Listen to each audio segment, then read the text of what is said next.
Really important topic. 3 or 2 stars? Number 23 gets 2 stars.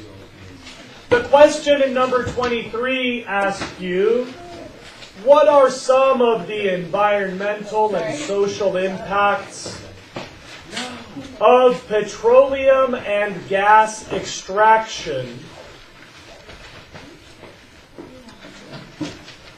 And I give this one 2 stars. Stamp without talking. I give this one 2 stars because I think it's an important reminder. Look, people have had a debate over petroleum for a very long time. That's not new. I also know if you want anything coffee. I'll take a dark coffee with half and half, please.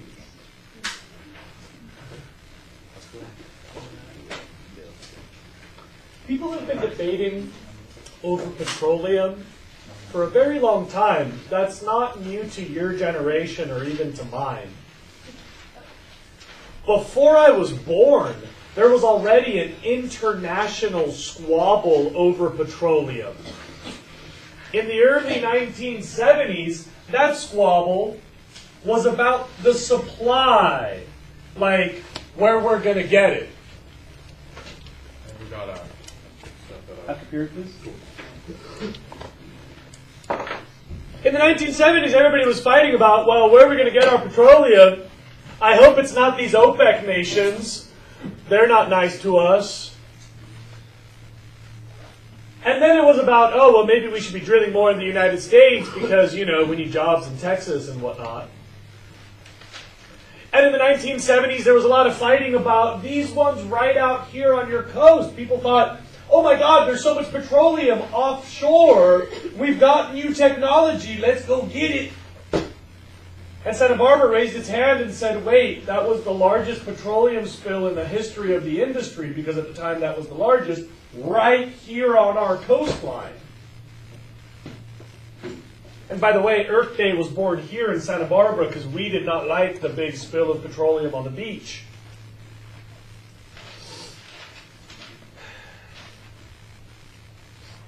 And that whole debate was always about the supply.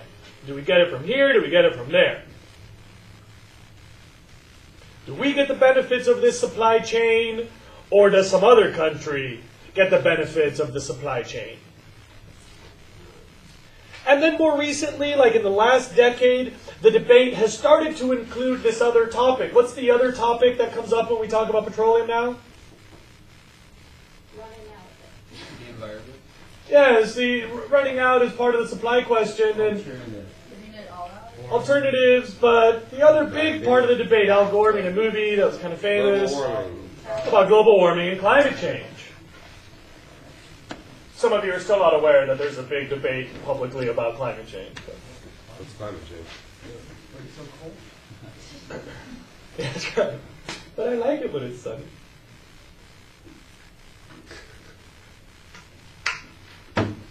First it was about supply. Now it's starting to include the climate implications and the other environmental implications. In the 1980s, everybody was talking about the smog problem. And then that sort of swished around that one. And now everybody's talking about the climate problem. And I'm glad that people are talking about climate. But number 23 is meant to remind you that there are a lot of other problems with petroleum. I have a list of 12, and I'll describe all of them. This is study goal number 23. Problem number 1, that a lot of times we don't talk about, is the quote-unquote land use footprint. The footprint of using land for petroleum.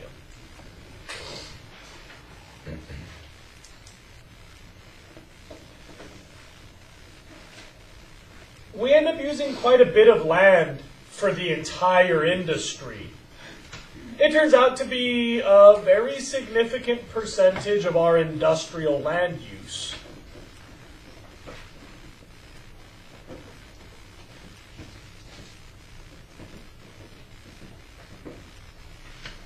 Now, I got to remind you that there's two different ways to discuss the land footprint.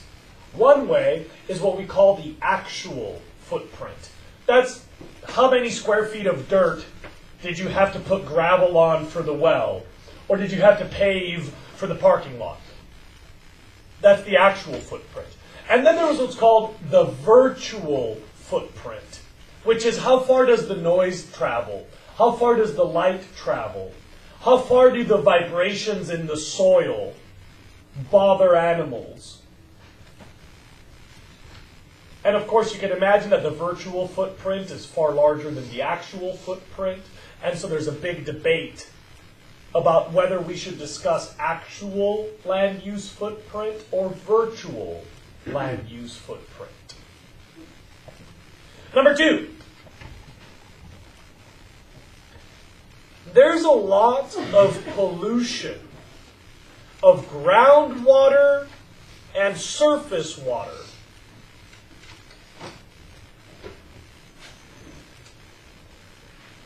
So that's like the lighting on fire. Stuff like that, yeah. Now remember that there's not like a single direct relationship, because obviously it's bad press. Nobody wants to put the pollution in the water on purpose. But you know, there's just a lot of nasty water slushing around, and sometimes you're going to lose some on the surface, and sometimes it'll rain and your pond overflows, and sometimes a pipe will leak, and sometimes they'll migrate through the ground and it's hard to figure out where they went. To be fair, nobody's exactly certain exactly how much water goes exactly where. It's a confusing tangle. But if you account for spillage and accidents and cross-contamination, there's a lot of water impact. I just want to leave it at that. A lot of, water impacts here and there.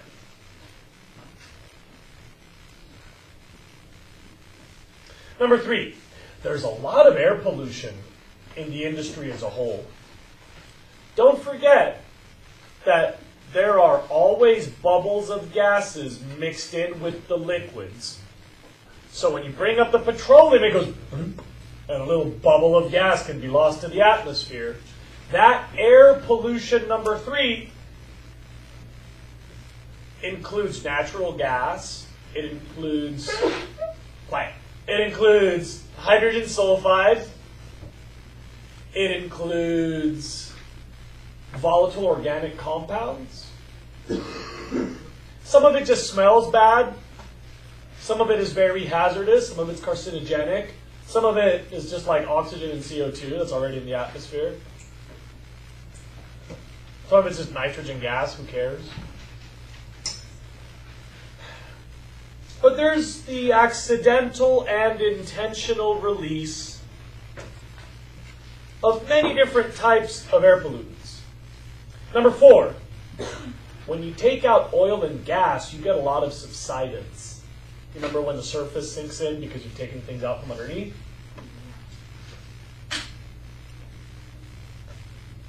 And the subsidence is often a surprise.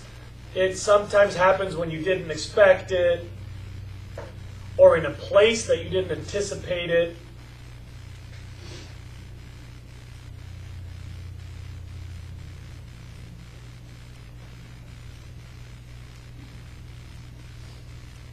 Number five, a lot of drilling and extraction happens in places we don't care about. But don't forget, a lot of it also happens in places that are very sensitive or fragile, like coastal wetlands and nearshore waters. Like this little spot right here, 2 miles away from Paradise. These are sensitive ecosystems. Do you guys remember what delivers the sediment and organic material in the first place? Streams and rivers. So a lot of our deposits of petroleum are actually found in wetlands because there's still streams and rivers there.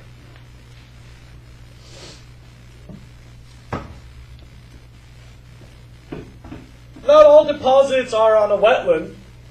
Not all drilling is pollution to the coastline.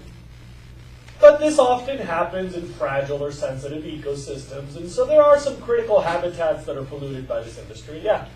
So is that intentional, or can they do it somewhere else? I don't think anybody would choose to damage the environment for fun. Even if it weren't environmentally important, it's just bad PR. I don't think anybody does this out of hatred or... And by the way, nobody wants to waste petroleum. Like, if everybody's trying to avoid this, it's bad press and it's bad economics. So it's just important to also recognize that when accidents do happen, they tend to happen, in some cases, in very sensitive areas. So, you know, in Santa Barbara, we have the largest underground natural gas storage site in what's called a tapped well. In the 1970s, they took all the natural gas out from underneath the airport area, the Goleta Beach area, the slough. Once they got all the natural gas out, nowadays, they pump natural gas into that reservoir. Why? Because it's a great place to store it when it's cheap, like summertime when nobody needs natural gas, and then you can sell it in the winter when you get a bigger price for it. They already own that land, so all they got to do is pay for the compressor to put it underground, then they can wait for the market price to spike, and then they can sell it. Makes sense? But it just so happens that this activity happens also in a wetland.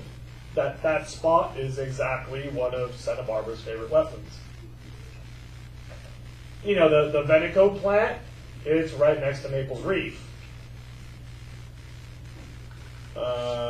The Carpinteria Island thing, that's what, like between Little and Big Rincon, or just south of Little Rincon, like north of the Strand? What's that? At Little Rincon, yeah, there you go. And so these are like sensitive areas. It's not like on purpose that they decided to mess up the environment. But you know, a lot of the geology that makes it a coastline also makes it a petroleum deposit or a natural gas deposit. Yeah. With the natural gas that they pump back in out of the airport, where do they get it? Oh, because we are a massive producer of natural gas and petroleum. We have one of those mixed deposits. So it just like comes out from the oil rigs, Or land. I think most of that's land-based now. I think most of our extraction in our county is no longer ocean-based. I think it's land-based at this time.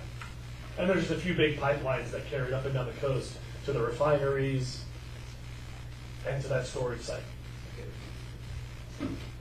Okay, number 5 was the sensitive ecosystems. Number 6.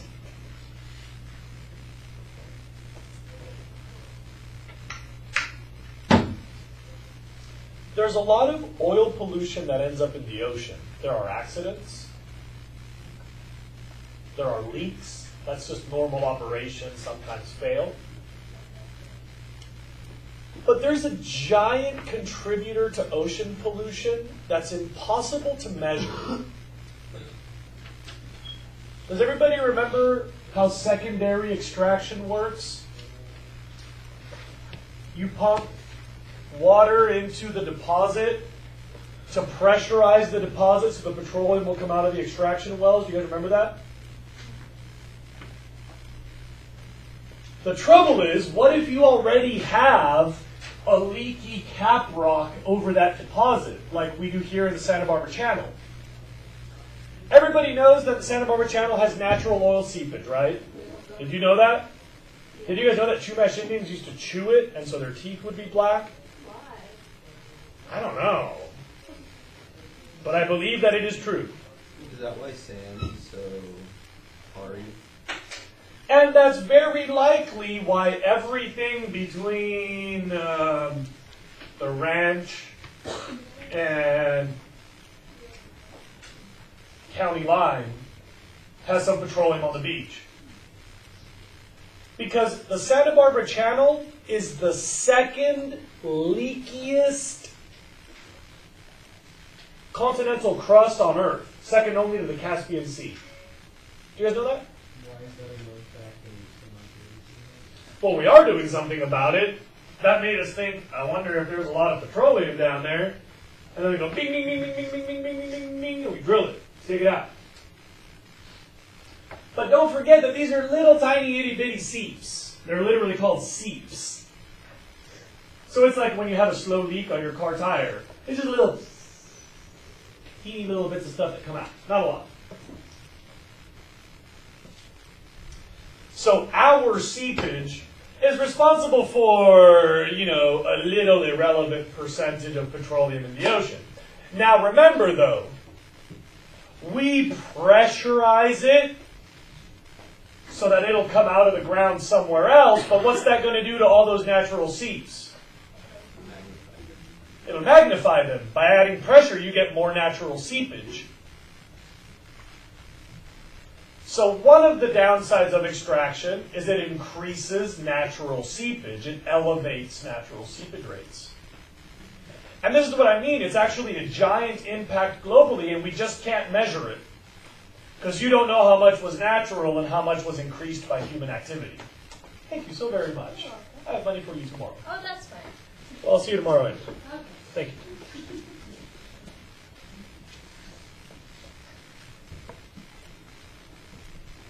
Yes.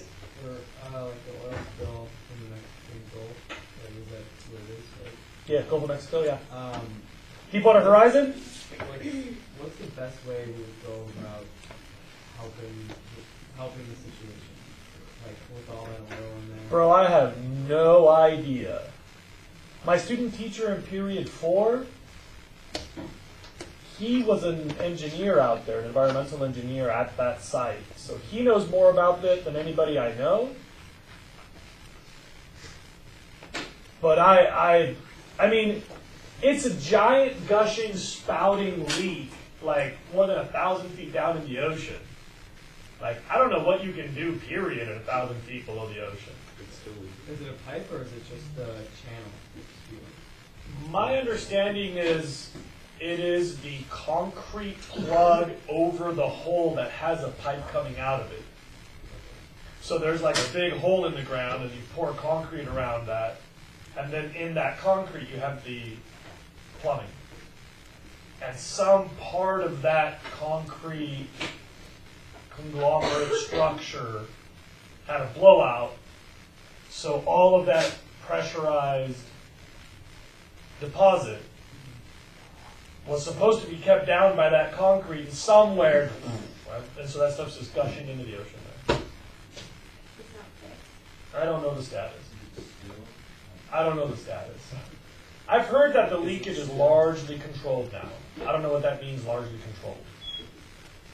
I don't know if it's 99% capped or 5% capped or 100% capped or 0%. But I think it's largely controlled, whatever that means. Still leaking a bit of water. Maybe. Is the Santa Barbara coastline ecosystem fully healed from that spill? Well, I don't know how to measure that. I would never know. Like, are you fully better from cancer? Like, well, maybe you don't have symptoms of cancer, but maybe you're so depressed about it, and maybe you still have cancer. All right. So I want to remind you, number 6, increased seepage, spills, and accidents, blowouts and pipe ruptures, and quite a bit of petroleum to the ocean. Number 7, I gotta ask you a leading question about something. Not environmental science, but put on your thinking caps. Filter through your memory. Have you ever seen someone drill a hole in wood? Yes. Yeah. Where the drill bit enters the lumber, something happens on the outside, at the surface near the drill bit. Where the drill bit's going into the wood, something around the edges, like a donut. What is that stuff? Wood shavings and sawdust. Do we all understand this principle? Because as the drill cuts into the wood, wood has to exit. It climbs the grooves of the bit to make space for the drill bit to enter the wood, right? So you have to realize that when you're drilling into sand and rock, just like the wood going into the lumber, as that drill bit cuts into the ground, some of the ground has to exit. Usually, these are very complicated drill bits, and so they have liquid additions and lubricants and soaps and oil and water. And so the stuff that comes out of the ground is not dry wood shavings, it's called drilling mud. Drilling mud is number 7. So that's what they Now, do? it's what comes out when you make a hole in the ground. Oh, that's You know, like it's the sawdust wood shavings when you drill a hole in the ground. Now, those drilling muds, when those drilling muds are surfaced in the ocean, they're just carried away by currents and they just become more suspended sediment in the ocean. On land, when those come up to the surface, usually you use like a bulldozer and a dump truck to get it out of the way. But here's the funny thing. If you have to drill a hole through 7,000 or 10,000 feet of the ground,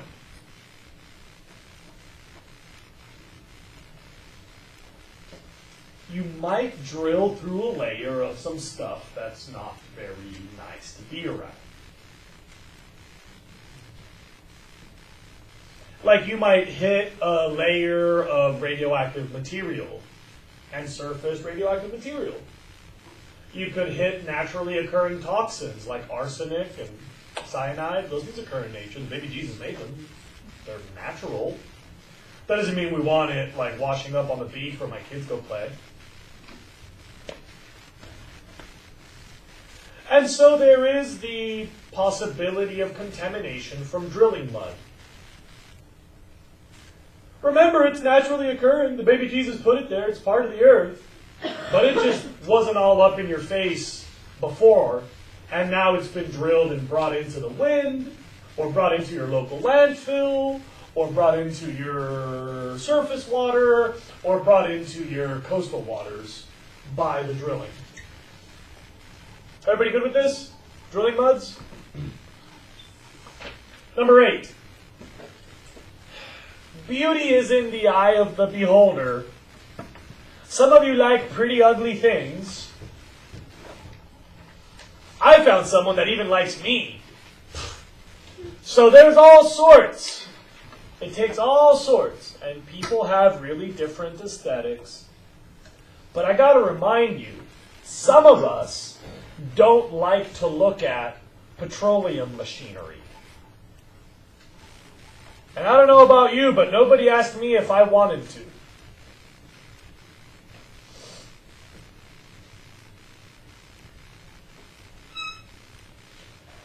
I've heard people say that those petroleum rigs are like free Christmas trees year-round.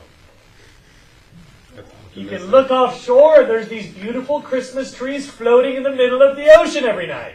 Glass half full. And some people really love the oil rigs. They say they're pretty at night. I hear that a lot. Beauty's in the eye of the beholder. Like, if you're down for that, cool.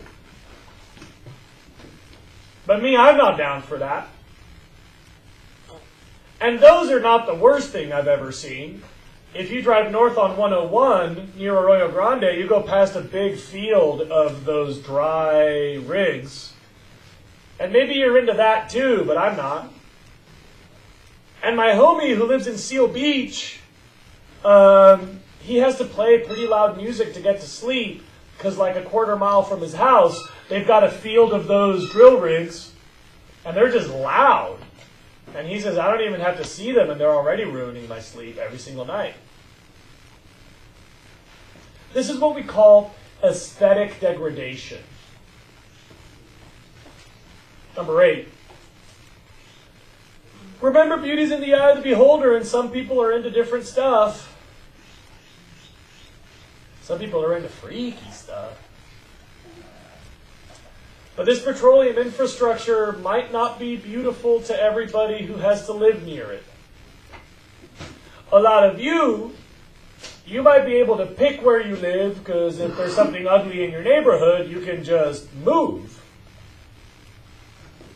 But a lot of you may not be able to move because, economically you're kind of stuck where you are. And so remember that this problem about making neighborhoods ugly is sometimes a bigger problem for some people than it is for other people.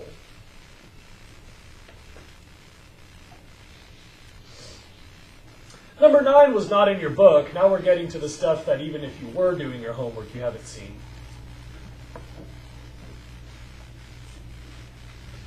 Anybody here a sailor or know something about sailing? That's cool. Okay. So if you've spent some time sailing, you know that a heavy boat is riding deep in the ocean. It is nestled by the cold embrace of the sea. If there are heavy waters, that boat doesn't have to worry because it's receiving a gentle bear hug from the ocean. And so wind and wave don't really matter because that boat is riding deep in the sea. Like a full tanker full of petroleum coming from Saudi Arabia to Houston.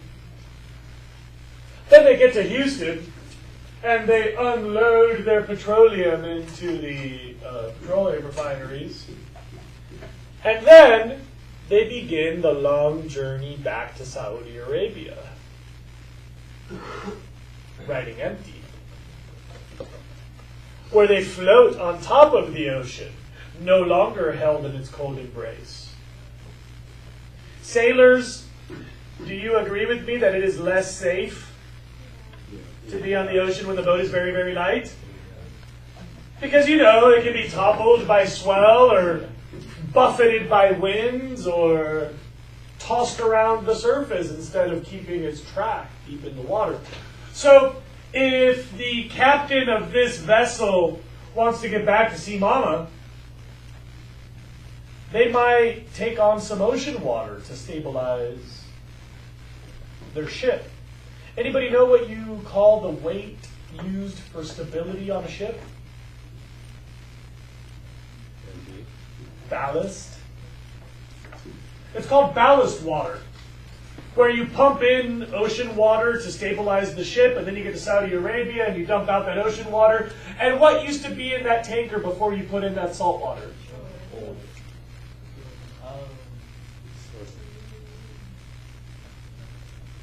Overboard with the, yes, oh yes. This is the problem.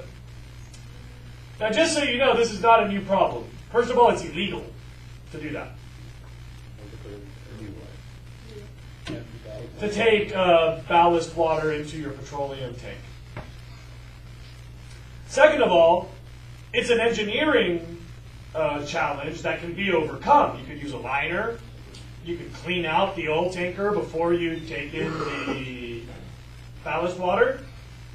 It's illegal to dump that ballast solution into the sea. That's not allowed. It's not okay. But in the open ocean, who's going to keep track? And I'm not pointing any fingers at any particular captain or anything. But for people who monitor ocean quality, legend has it that there's a lot of petroleum in the ocean from illegal ballast dumping. Not to mention, sailors, do you know what you call the space where extra water pools up at the bottom of the boat? There's usually a pump there called the pump. The bilge pump.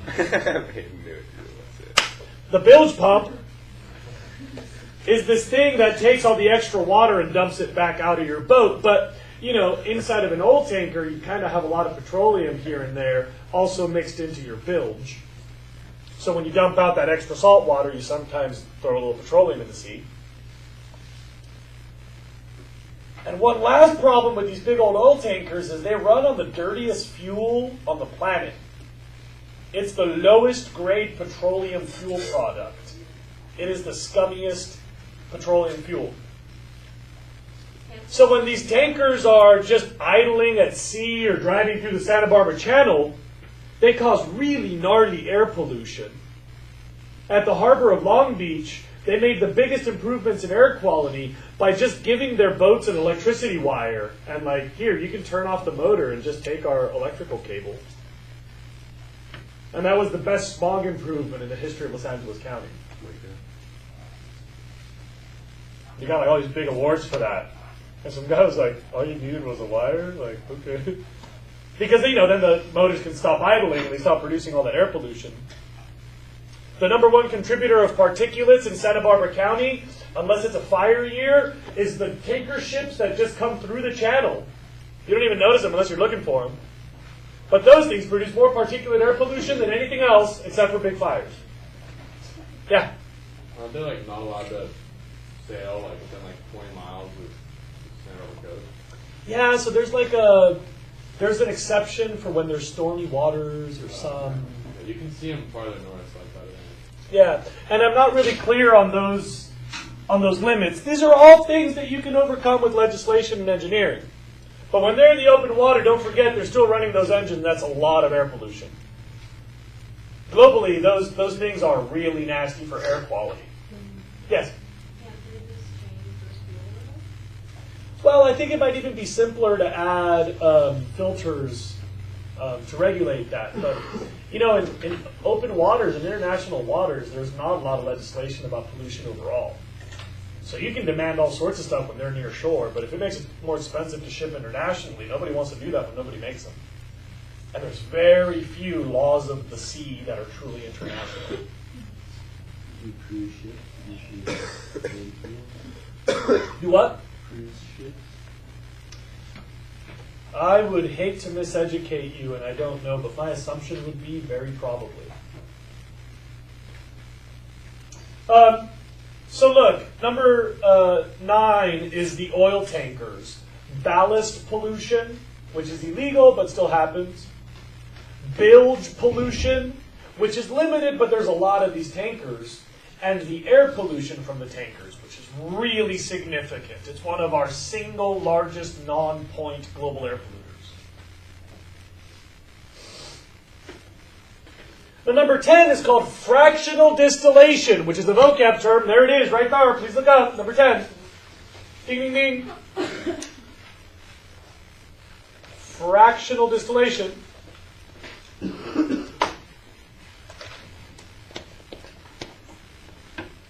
You don't have to feel bad. Has anybody here ever made grappa or whiskey or moonshine or any of that? I'm not kidding. Like, it's not a big deal. Anybody know what they call that category of alcohols that are a little stronger? Oh, yes, what? Distilled spirits. Anybody know what distillation is? Yeah, what is it? And how would you do that? There are different ways, but you can use like a funnel and you just kind of drip the liquid through like all these different systems. Isn't it? Stop lying to me. It's okay, wait. All this time I thought you were smart on me. You're heating the liquid in Yes?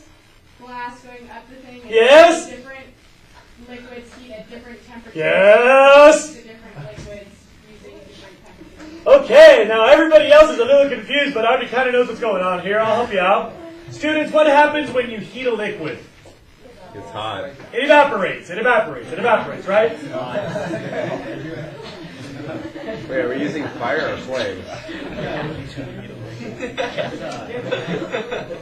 Depends. Yes, rocket science. It gets hot, and then it evaporates. Are you heating with fire or flame?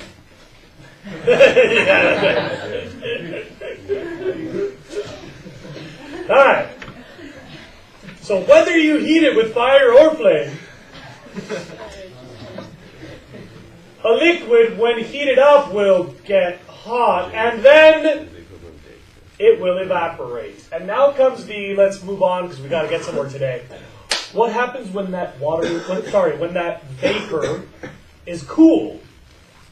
The opposite of evaporation is condensation. It becomes a liquid again. Now, what Audrey was saying was you remove impurities and stuff because there's different boiling temperatures. Here's the point. Wine, which is like 13 to 15% alcohol on average, has a bunch of water, the other 80-odd%, plus, other riffraff that you might not want, like that color stuff, the tannic acid stuff. And so what you can do is you can heat up that wine just hot enough to boil the alcohol out of it, but leave the water and the tannic acid. Alcohol evaporates at a lower temperature than water. Are you all aware of that? Alcohol evaporates way below water. So when you heat up the wine, the first bubbles you see are not water vapor leaving, they are alcohol vapor leaving. And then if you can capture that stuff and condense it and cool it down into a separate bottle, well, you've got mostly just the alcohol. Less water. When you distill wine, you get what's called grappa, among other things, which is about 40% alcohol. We've bailed out a lot of that stupid water stuff. I don't need that crap. I just want to drink alcohol straight up. Get me dancing faster. I hate all that swallowing liquid. Come on, just get me housed. It is the crack cocaine of the alcohol world. Gives you higher octane booze. It's called distilled. And this is how we make our vodka from like some sort of a watery, sugary alcohol into just the vodka. Or use like grains and the stuff. Instead of being beer, you can evaporate and you get something. That whiskey? Grain alcohol? Corn alcohol? Whatever. I've reached the limits of my scientific teachings for you. Now, the important factoid for you. Distillation is when you evaporate and recondense something. And, here's the other word, fractional is because petroleum is a blend of carbon chains. Each of those carbon chains goes to vapor at a different temperature. So you can distill the fractions of your petroleum into different products.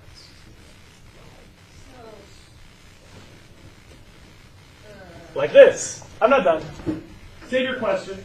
Like that. Look, I'm going to keep going. So, Julia, save your question and then ask me another.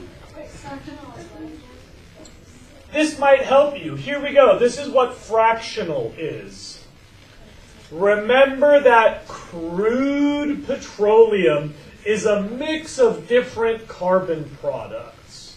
There are short carbon chains, medium carbon chains, and long carbon chains, all messed up and mixed together.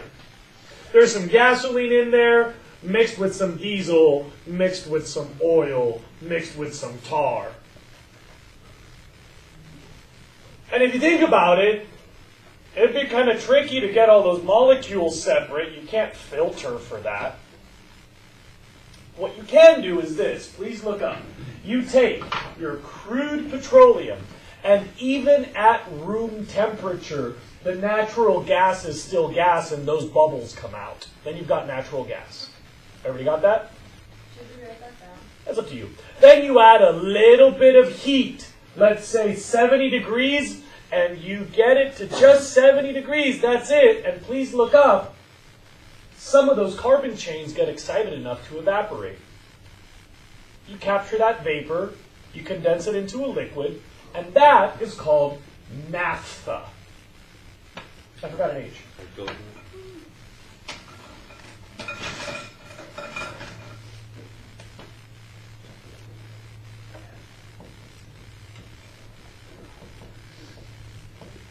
Naphtha.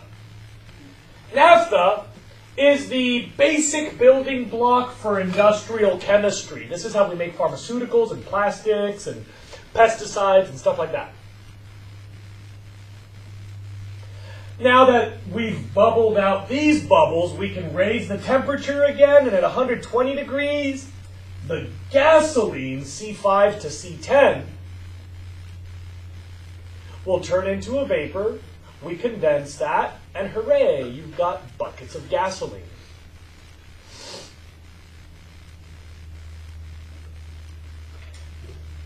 Please look up. Do you guys notice that this is C5 to C9, but this is C5 to C10? Anybody know why some of the C5 would evaporate at a low temperature and some of the C5 would evaporate at a higher temperature? How condensed it is? Nope. How long? No, because it's C5. It's the other stuff, the impurities. The impurities make it heavier. Remember we talked about impurities in fossil fuels yesterday? NPS and heavy metals? So look, if it's just carbon and hydrogen, it's very light. It'll evaporate early. So the clean C5 goes into naphtha. The C5 that's weighted down with nitrogen and phosphorus and sulfur, it's still just 5 carbons, but it's got other baggage. It takes more energy to turn that into a gas. So the dirty C5, that goes into gasoline. Everybody got that? You understand why there's a little overlap in the carbon lengths? Because of the other impurities? So gasoline is a dirtier carbon. The C5 is. The C10 is usually pure carbon and hydrogen. Because that's just barely starting to float at 120. When you can get some C10 floating at 170, that'll be the dirty C10. And so at 170, the stuff that evaporates will cool down to become kerosene. That's like a lighting oil, home heating oil. You can use that as a liquid energy source, not very common. Usually lighting, heating, and jet fuel. That's jet fuel. Kerosene is what they put inside jets. Now, if you get it really hot, the long carbon chains, like C14 to C20, those will evaporate.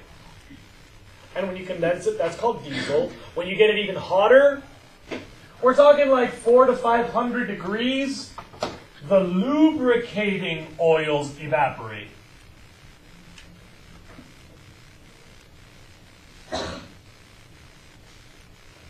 Lubricating oils are the stuff you put in your car, the stuff you put in your hinges, so they'll stop squeaking, that sort of stuff. Yeah? For energy efficiency, wouldn't gasoline be better than diesel? So then why is it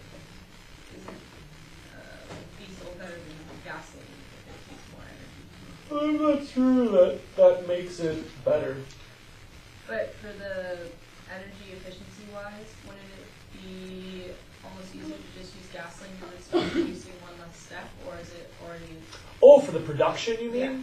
Oh, yeah. It's probably more fuel efficient to produce gasoline than diesel, yeah. Diesel also is a much larger percentage of crude petroleum than gasoline. So per gallon of crude, you get more diesel than gasoline, I believe, on average. So that's another efficiency question. But I'm not even certain about that. Maybe I'm even wrong about that. Anyway, back to me. The very last liquid left at the bottom is really long, goopy carbon chains. That stuff is really, really heavy. We're talking like tar and asphalt. And then there's some solids left over. That's like the gritty stuff to like patch roads and stuff like that. Yeah? What happens to the rest of the impurities though? Is this left over? Well, let me remind you that the impurities are bonded chemically. It's not like other stuff in the petroleum. Those other things usually could boil off somewhere along the way, like any water mixed in, that boils off at a very specific point. So you can funnel out that water and condense it and you've got water in a pool somewhere. So as the temperature hits the boiling point of water, which I think is 100 degrees Celsius, then you can milk out all the water. So what's the environmental effect of the fractional distillation? The environmental effect of fractional distillation is you've got to remember this is done at industrial volumes. You can go to Houston, Texas, where we do the majority of America's refining. And there's like whole landscapes of refineries.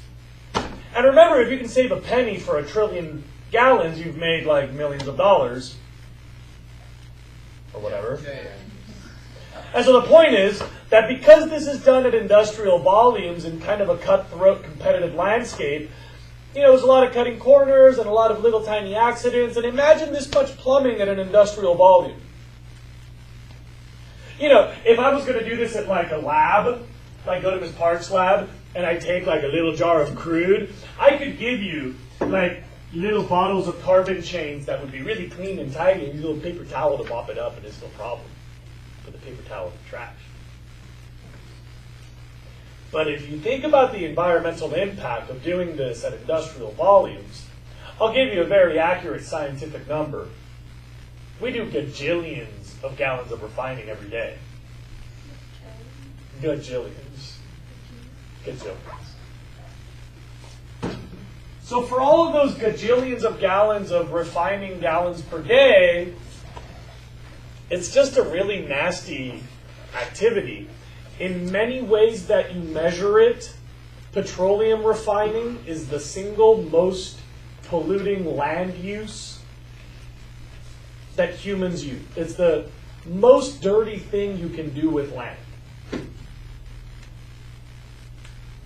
If you measure total air pollution as a variety of pollutants and total surface pollution as a variety of pollutants.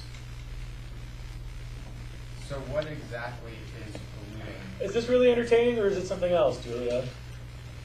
No, it's just my chair. Brad. Go on. Just like what's exactly, or not what's exactly, but like what is directly polluting from the fractional distillation? Is this carbon and all the emissions, or? Yeah, leaked gases, leaked liquids, and basically just faults in the plumbing. Okay. Yeah. If this were a perfectly controlled environment, this is something that you could solve with perfect engineering. Yeah. It's just kind of... Because it sounds like a good idea. I mean, if it, Oh, dude, like the science is clear cut. Yeah. The economic benefit is obvious socially. The bummer is just the scale and the challenge of doing it without any leakage. Now, number 11 on our list is the fact that each of these products has a separate global distribution map. So these things are spread all over the planet with pipelines and plumbing and in container 1 or container 2 or container 3. Remember that the gases usually are carried by pipelines. The naphtha usually is carried by tanker ships up the coast to the northeast. The gasoline is usually delivered by tanker trucks on the highway system or on the train system. The kerosene, I don't know how it's distributed. I'm going to guess tanker trucks and trains. The diesel, likewise. The lubricants are probably, I don't know, some tanker ships and then packaged for retail. The fuel oils, almost all of that is carried by tanker ships to harbors, where that's used to fuel tanker ships. The tar and asphalt, I'm not sure. Maybe open train cars? So they don't fly any of it. I would imagine not, because all of this is too heavy to be flying around. We don't really fly much of anything except the papers that we have to move in a hurry. What about merchandise? Very little. Really? It's the most expensive way to move things, because you got to get it up in the air. So remember, number 11 is all these different transportation footprints of all these different products. And finally, number 12 is, oh yeah, when you put gasoline in your car, you make smog and climate change. Wait, what was the one? Is the distribution networks for all of these different products. You see, this is what I was trying to tell you at the beginning of class today. That yes, the supply of petroleum is a really important question.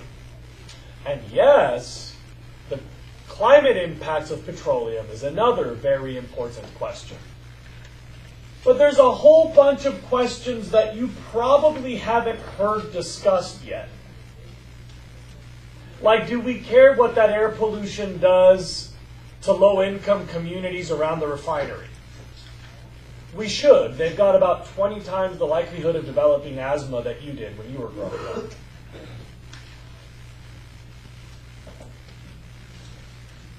Do we care about the aesthetic degradation? Like some people say, yeah, I like Christmas trees in the ocean, but not me. Do we care about what all this extra seepage is doing to our ocean quality? Like, maybe you don't, but I kind of do. It's just a little annoyance for me, but I don't like it.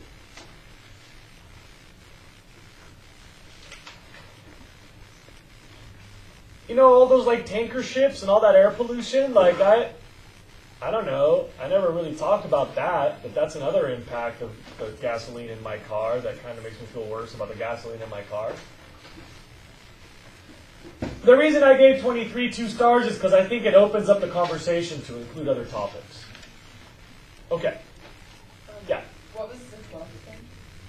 The impact of burning it. Now, I know everybody wants to pack up, but that's too bad, because I want to talk about ANWR, which is today's warm-up. The Arctic National Wildlife Refuge. That place. That is the northeast corner of Alaska.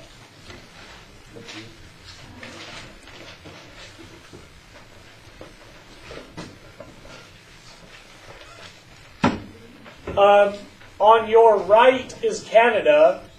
On your left is like Russia. You can see Russia from the animal.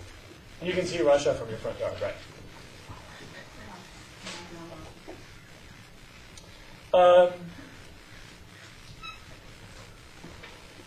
To the more immediate left,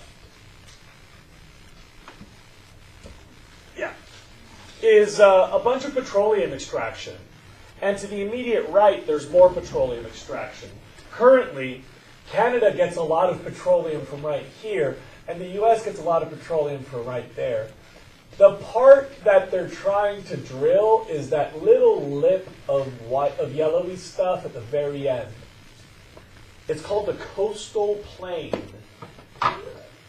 Sort of like Santa Barbara is the coastal plain of our mountain range. And it's a perfect example of pitting wilderness against energy. This is not ANWR. This is right next door on the U.S. side. Those are reindeer, and that is an oil rig. And this is the coastal plain as seen from the sky in the spring. So ANWR is like virtually untouched? Oh yeah, not just virtually. It's been a wildlife refuge since we had wildlife. Sorry, since we had the Wildlife Act. So it's very largely untouched, yeah. Students, I guess we'll come back to this tomorrow. Bye-bye.